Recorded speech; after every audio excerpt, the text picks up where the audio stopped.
All right, first thing, Coach, we like to start with Vita Vea questions. So has he consulted the Tampa Bay Lightning dentist on tooth reinsertion yet after this game? Yeah, I think that's happening this morning, and we'll get it fixed for him. But he's got a bunch of others in the mouth. He's good. I told him this helps us look for a nose guard. He's quite a tough character, and you know what? It makes a difference if he's in the lineup or not in the lineup. And what you guys did on Sunday against the run was something that really no team has done yet against the Indianapolis offense. Yeah, we take a lot of pride in stopping the run here, and our guys took the challenge, and the defensive line played lights out.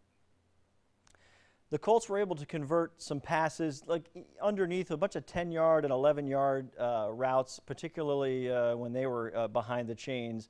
What was the culprit there? That it was kind of looked like it was a little soft, perhaps, for those of us outside of the game. But why do you think they were so successful on those routes?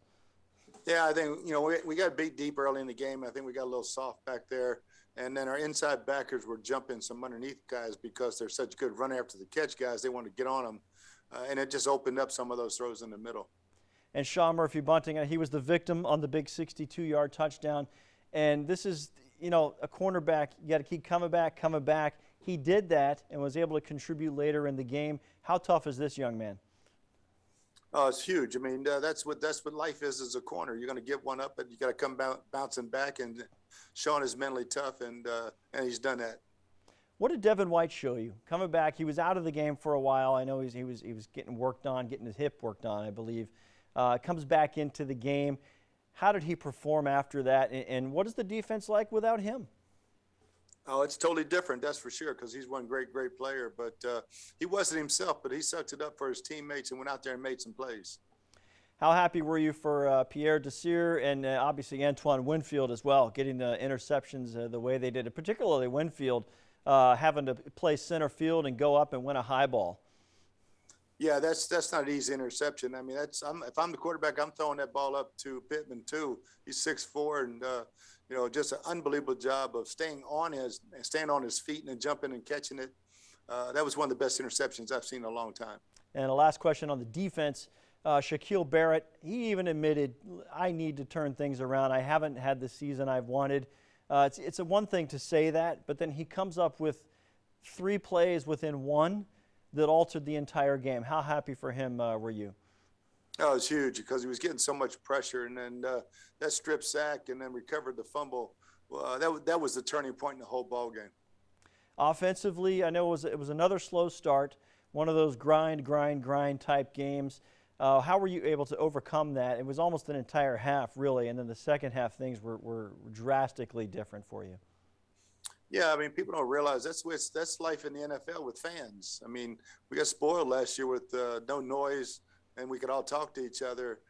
It's always been that way. It's the history of the league. It's tough to win on the road, and that Lucas Oil is one of the loudest stadiums in the NFL. To go in there, you have to get accustomed to it. Obviously, we had to change up in the offensive line, and Nick Leverett went in there and did a good job, but the communication was different. And it took a little time to get it going, but when we got it going, we took those turnovers and scored them into touchdowns. And Leonard Fournette, I didn't realize he had hit 100 yards exactly, but it still felt like a 1-2 punch because Ronald Jones was running as well to back him up. How did the run game perform in your opinion, especially when you're able to get the game within your control?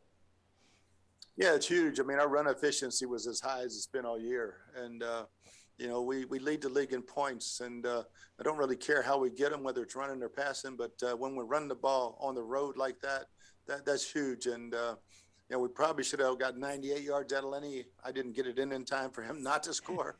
But, and he would have gone down on the 2, and we just kicked the field goal and won the game. And Leonard said, he did say something to the team at halftime. Tom Brady acknowledged it. And I think the theme coming into the locker room in that second quarter, guys were down, visibly down, and it just took a few words to kind of re-energize. But did you expect that kind of a turnaround? Yeah, I really did. I mean, I like to look in the guys' eyes. And we talked about not leaving the locker room unless you believe you're going to go out and win. And, the last 2 minutes of the half weren't our best. And we went out and corrected it and started with Shaq's, sack fumble and then Twan's interception, and the ball got rolling. And last question, Coach. This was a road game, as you mentioned, very hard to win on the road. However, there have been some bad habits that have hurt you guys in road games. They came up again early, but you were able to overcome them. What was the message in being able to overcome that and get that win? Yeah, with only 4 penalties, and obviously we had the 2 turnovers early, one cost points, and we had to eliminate those. But and we come out of the game with a +3 ratio and only 4 penalties. You're gonna win a lot of games at home and on the road that way.